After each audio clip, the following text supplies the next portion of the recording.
तिथियों की चर्चा कर रहा था तो तिथियों की चर्चा में एक तिथि आती है अमावस्या हर महीने को।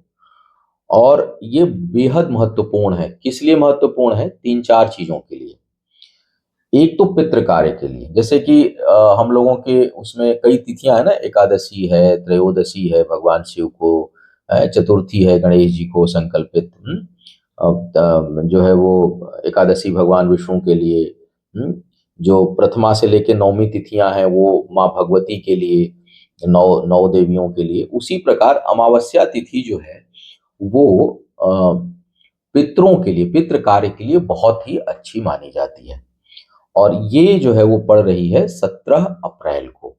तो जो लोग भी कई बार होता है हम भूल जाते हैं, छूट जाते हैं, या कई बार परामर्श आप लेते हैं या करना है, पितृदोष से प्रभावित हैं, कुछ पितरों के लिए करना चाह रहे हैं, तो उस दिन अमावस्या के दिन पितृ गायत्री अगर लंबा करवाना चाहते हैं तो उस दिन उसका प्रारंभ करवा सकते हैं। एक दिन के लिए श्राद्ध या त्रिपिंडी श्राद्ध या नारायण बलि इत्यादि करा सकते हैं। और जो जिन पितरों की तिथि आप नहीं जानते हैं उसके लिए भी अमावस्या पे किया जा सकता है। तो एक तो पितृ कार्य के लिए बहुत अच्छा है।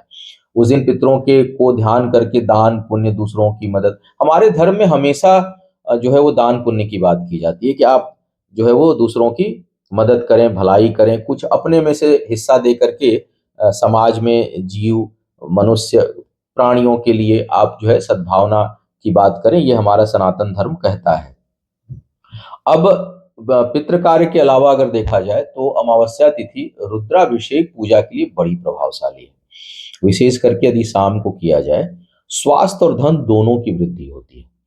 तो अगर कोई स्वास्थ्य की समस्या से जूझ रहा हो तो बहुत अच्छा है। हम तो कई बार 11-11, 21-21 अमावस्या के लिए रिकमेंड करते हैं, अगर जहाँ क्रिटिकल है, बहुत समय से लोग बीमार चल रहे हैं और चीजें।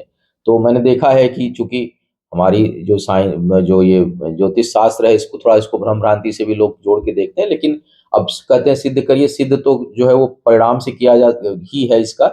और वो मेरे अनुभव में बहुत प्रभावशाली, बहुत इफेक्टिव है। तो ये इसके लिए प्रयोग कर सकते हैं। उसके अलावा धन धान समृद्धि के दृष्टिकोण से भी बहुत बढ़िया जो है प्रभाव डालता है रुद्राभिषेक।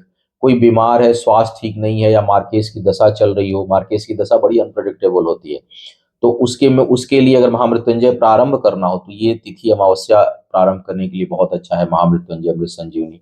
इसके अलावा अमावस्या को एक चीज और, जैसे मैंने कहा ना कि रुद्राभिषेक धन धान के दृष्टिकोण से संकल्प करके भी अच्छा है। उसमें शनि साढ़े साती, काल सर्प ग्रहण, ये सब तमाम दोष अगर कुंडली में हो तो भी जो है धन धान के लिए आप रुद्राभिषेक अमावस्या को बुक करा सकते हैं।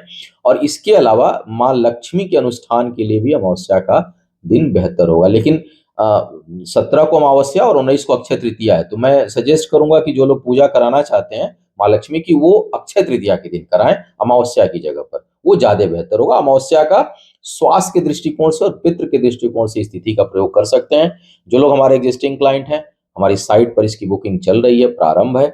आप जा करके अपने आवश्यकता अनुसार, कोई क्वेरी हो, समझना हो कि कौन सी पूजा कराएं, मेल डाल दीजिएगा। जरूरत पड़ेगी तो 1-2 मिनट हमसे बात भी हो सकती है आपकी, लेकिन वो केवल पूजा के से संबंधित क्वेरी के लिए। तो वो, या फिर जो मैडम देखती हैं वो आपसे बात कर लेंगी। तो उसकी बुकिंग, चूंकि आज जब मैं वीडियो दे रहा हूँ 13 तारीख है, 17 को अमावस्या है, तो आप अधिक से अधिक 16 तारीख, 15 तक ज्यादा बेहतर है, अन्यथा 16 की सुबह तक जो है वो बुकिंग करा सकते हैं, ताकि उसका लाभ आप ले सकें। आपका आने वाला समय शुभ हो और भगवान शिव की कृपा सदैव सभी के ऊपर बनी रहे। इन्हीं शुभकामनाओं के साथ आपसे विदा लूंगा। पुनः मुलाकात होगी किसी नए विषय पर, तब तक के लिए मुझे आज्ञा दीजिए। ओम नमः।